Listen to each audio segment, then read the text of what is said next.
വൈരാഗ്യം എന്ന ശബ്ദം കേൾക്കുമ്പോൾ തന്നെ ആളുകൾക്ക് അസ്വസ്ഥതയാണ്. എന്തുകൊണ്ടെന്നാൽ നമുക്കൊരു ധാരണയുണ്ട്, വൈരാഗ്യം എന്ന് പറഞ്ഞാല് കുടുംബം വിട്ട് ഉത്തരവാദിത്തങ്ങൾ ഒന്നും തന്നെ നിറവേറ്റാതെ വൈരാഗ്യത്തിന്റെ പേരിൽ ഇറങ്ങി പോവുക. IIT പഠിച്ചവര്, MBBS പഠിച്ചവരെല്ലാം തന്നെ വൈരാഗ്യത്തിന്റെ പേരിൽ എല്ലാം തിരിച്ചു.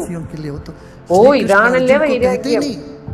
അല്ലയോ സുഹൃത്തേ, യോഗ വൈരാഗികൾക്കും സന്യാസികൾക്കും മാത്രമായിരുന്നു എങ്കിൽ ശ്രീകൃഷ്ണ ഭഗവാൻ അർജുനനോട് ജ്ഞാനം ഉപദേശിച്ചു കൊടുക്കുമായിരുന്നില്ലല്ലോ. അർജുനന് എല്ലാം തിരിച്ച് സന്യാസിയാകാനായിരുന്നു ആഗ്രഹം. ശ്രീകൃഷ്ണൻ മറിച്ച് യോഗയെ കുറിച്ച് അർജുനന് പറഞ്ഞു കൊടുത്തു.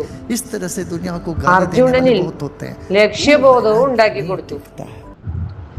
ധാരാളം പേരുണ്ട് ഇവിടെ.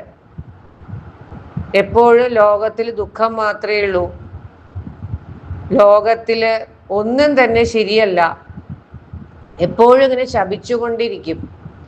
ആരും ഇവിടെ ശരിയല്ല, എല്ലാത്തിലും കുറ്റം മാത്രം കാണും.